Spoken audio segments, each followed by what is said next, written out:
E aqui, pessoal, a gente começa a trabalhar o delito, tá? O que é o delito para a criminologia? Pelo amor de Deus, cuidado aqui também, tá?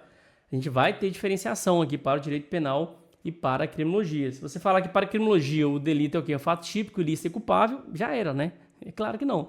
Isso aí a gente estuda lá no direito penal. Então, o que é realmente ali, o delito para a criminologia? Olha, o delito ou crime é um fenômeno humano e cultural, tá? Só existe em nosso meio. A gente sabe, né? Animal pratica crime? É claro que não, né? A gente não vai trabalhar ali. Então, lá no direito penal a gente estuda, né, que algumas situações, né, a empresa jurídica pode praticar crime, mas a criminologia não quer saber disso não. Ela entende que olha, o crime é só praticado pelo ser humano. É dizer que, para a criminologia, o crime é um fenômeno social. Olha que interessante, fenômeno social. A gente vai ver isso aqui muito lá, né, nos estudos de Durkheim, quando a gente for, né, estudar as teorias ali do consenso. Então, olha só, é o fenômeno social. Durkheim vai falar, olha, o crime é um fenômeno social. Inclusive, ele é bom para a sociedade, ele ajuda a sociedade a evoluir. Então, a gente vai aprofundar, tá, nas ideias de Durkheim.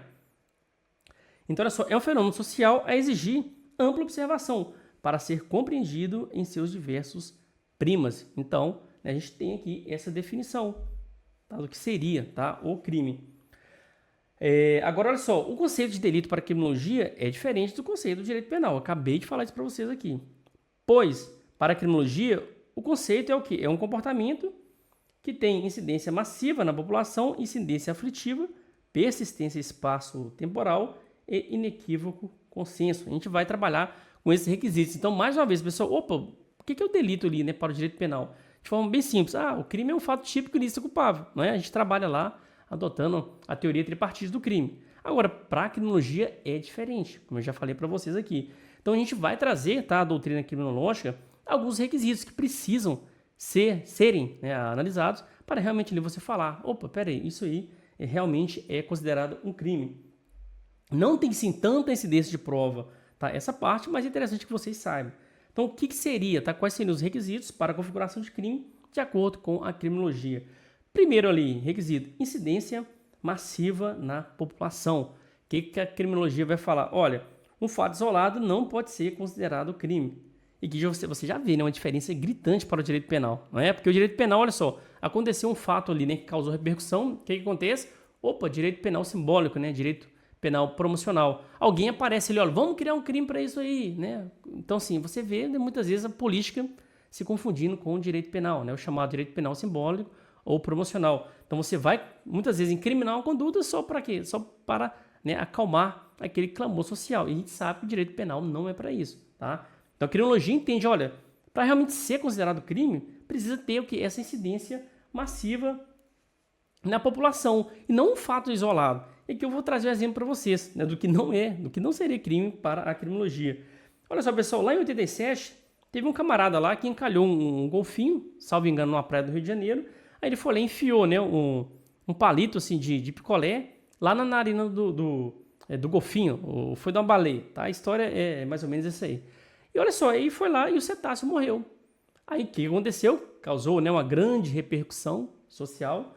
E o que o legislador fez? Vamos criar um crime para isso aí. Pessoal, qual a chance disso acontecer de novo, né? A gente sabe, né, que recentemente, né, um ex-presidente estava sendo investigado por isso, né? Crime de molestamento intencional de cetáceo. Mas olha só, né, isso aconteceu lá em 87 e agora novamente, tá? Porque assim, né, estava andando com o jet ski próximo, né, às baleias. Pessoal, mas olha só, isso tem uma incidência massiva na população? Quando isso vai acontecer novamente? Quando você sequer viu um golfinho, né? Quando sequer uma baleia? A não ser que você foi lá em Cancún, né, nadou com os golfinhos lá, deu um beijo na boca dele, foi na Disney lá, né, naquele SeaWorld, aí foi lá e viu um golfinho, né, uma baleia. Mas olha só, isso tem possibilidade de ter uma incidência massiva na população? É claro que não. Então, isso aqui, lembrando, tá, pessoal? Isso aqui está na lei como crime, olha só. Para o direito penal é crime, mas para a criminologia não é, porque você não tem essa incidência massiva na população. Agora o furto, vamos pegar o furto aí, que é um crime. Poxa, eu já fui crime de furto. Provavelmente você que está me vendo já foi vítima também do crime de furto, não é isso? Ou se não foi vítima, conhece alguém que já foi, ou um parente, né? Então, olha só, o crime de furto, sim, né? Aí você tem essa incidência massiva na população. Então, para a criminologia, a gente pode estudar, né, o furto como, tá, como cumprindo, né, esse requisito de incidência massiva na população, tá? Porque toda hora ali, né, alguém está sofrendo aí, tá, um crime de furto, não é isso? Então vamos avançar aqui nos objetos de estudo e vamos ver quais os requisitos para o crime, de acordo com a criminologia. Você precisa também ter o quê, pessoal? Incidência aflitiva do fato praticado, tá? Então o fato deve causar dor na vítima para ser considerado um crime, ou na sociedade como um todo, e causar, né, aquela dor geral, tá? E essa dor deve ser insta ao delito, correto, pessoal? E aqui a gente traz um exemplo de que não seria crime para a criminologia. Então, olha só, um crime de roubo, né? Um crime de roubo, pessoal. Isso não tem uma incidência aflitiva do fato praticado. Eu também já fui crime de roubo.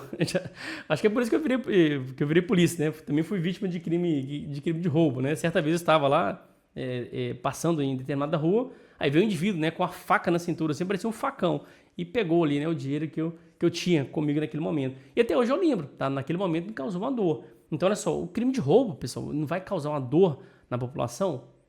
Não sei se você também já foi vítima de crime de roubo, mas eu, né, trabalho, né, no dia a dia com isso na delegacia, e realmente as vítimas de roubo, elas sofrem essa dor, tá, relativa ao crime ali, ficam extremamente abaladas.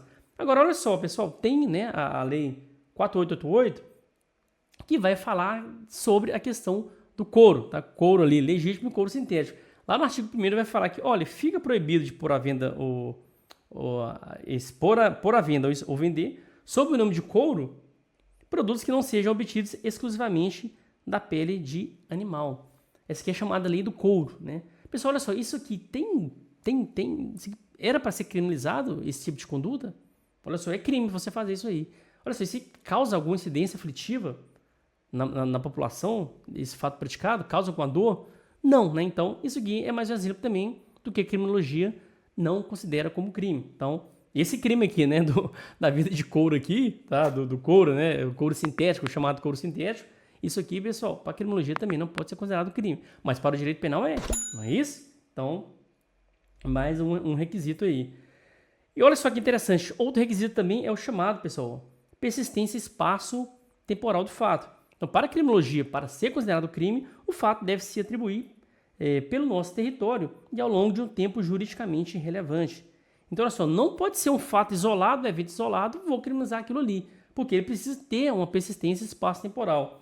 E que eu vou trazer para vocês o exemplo, tá? Até abordado por alguns livros de criminologia, que é o que é chamada, né, subtração lá do material de para-brisas, dos antigos fusquinhas, para confecções de anéis de brucutu. Isso aqui foi o que? Foi uma modinha da Jovem Guarda, né? Alguns artistas famosos começaram a usar anéis de brucutu, né? Aquela pecinha ali do para-brisa do Fusca. E olha só, e aquilo ali começou a gerar, né, uma onda de furtos para todos os lugares, todo mundo furtando, né, os brucutus ali dos Fusquinhas. Aí olha só, pessoal, que interessante. Esse aqui, graças a Deus, não foi criminalizado na época. Mas aqui o que acontece? O legislador poderia muito bem vir, né? Assim como a gente já viu em outras situações. Olha, agora furtar brucutu será o quê? Um furto qualificado. Não é isso? O legislador não gosta de fazer isso. Opa, peraí, tem um fato aí que está incomodando a sociedade. Vamos utilizar aqui o direito penal de uma forma simbólica, promocional, né? Vamos criar aqui o furto qualificado se for de brucutu. Então, olha só, pessoal, isso aqui foi um fato isolado, foi uma modinha daquela época. Então, você não poderia realmente criminalizar esse tipo de conduta. Então, para a criminologia, para ser considerado crime, você precisa ter essa persistência espaço-temporal. Não pode ser um fato isolado que ocorreu, tá, em determinado momento histórico. Tá bom? Então, precisa ter essa persistência espaço-temporal. E é claro, pessoal, aqui, muito interessante esse último requisito, que é o chamado inequívoco consenso, quanto ao respeito da etiologia e de quais técnicas de intervenção seriam mais eficazes para o seu combate. Olha que interessante, pessoal, para ser considerado crime também, você precisa ter o chamado inequívoco consenso da sociedade, porque, olha, se não tiver esse consenso, não, essa conduta precisa ser criminalizada. Aí, para a criminologia também, tá, não estará suprido o requisito, tá, do inequívoco consenso. Vamos pegar aqui, pessoal, o consumo imoderado de bebida alcoólica, tá? Se a gente for analisar os requisitos anteriores, olha só que interessante. Não que, pessoal, o consumo de álcool não seria cabível? Deixa eu colocar aqui, ó. Ele não tem uma incidência massiva na população? Agora aí, né? Espero que você não esteja, né, vendo a aula tomando, tá, uma gelada aí. Mas a essa hora, provavelmente tem alguém, se você está vendo essa aula aí, provavelmente tem alguém bebendo, né, chapando ali, né, os cocos, não tem isso? Alguém bebendo, tá? Então tem essa incidência massiva da população. O álcool não tem? Agora, olha só. Tem também a incidência aflitiva do fato praticado? Tem, né? Quem bebe ali não fica embriagado, não, né? Realmente ali você não vai gerar muitas vezes uma dor até na pessoa e na família. A gente, né? Delegacia também, vários crimes ali, né? São em decorrência do álcool. Então não causa, pessoal, essa incidência aflitiva também dessa embriaguez, desse fato praticado. E também não tem persistência temporal do fato. Sempre teve alguém, né? O algo surgiu há vários e vários anos atrás. Então, e vai continuar, né? A existir há muito tempo. Então, olha só, se a gente for analisar, peraí, então o consumo de bebida alcoólica, olha só, poderia ser considerado crime, né? Mas a gente não vai preencher, tá, esse último requisito, o chamado inequívoco consenso. Então, é claro que, né, muitas pessoas, né, apoiam a criminalização do uso e consumo de bebida alcoólica. Mas uma outra grande parte também vai falar que não dá para criminalizar isso aí, tá certo? Então, para a criminologia, você precisa ter o chamado inequívoco consenso também para ser considerado aquele fato também um delito, tá? Então, aqui é um exemplo aí desse consumo moderado da bebida alcoólica, que não tem contra si uma rejeição ampla e pacífica. Daí porque não deve ser considerado crime. Então, esses requisitos, tá interessante que vocês saibam, não são tão explorados em prova, mas vai que, né, a banca aí decide inovar. Então, é ler e reler esses requisitos, tá? E já deixamos para você aqui tudo descomplicado e esquematizado. Então, né, precisa saber a definição, tá, de crime, de delito para a criminologia, muito importante. Temos também, né, os requisitos, então tudo aqui mastigado para vocês, tá? Isso aqui é importante saber, né? Incidência massiva na população, incidência aflitiva, persistência espaço-temporal e também o chamado inequívoco consenso sobre a etiologia e técnicas de combate. Então, pessoal, isso aqui é importante para vocês saberem aí, tranquilo?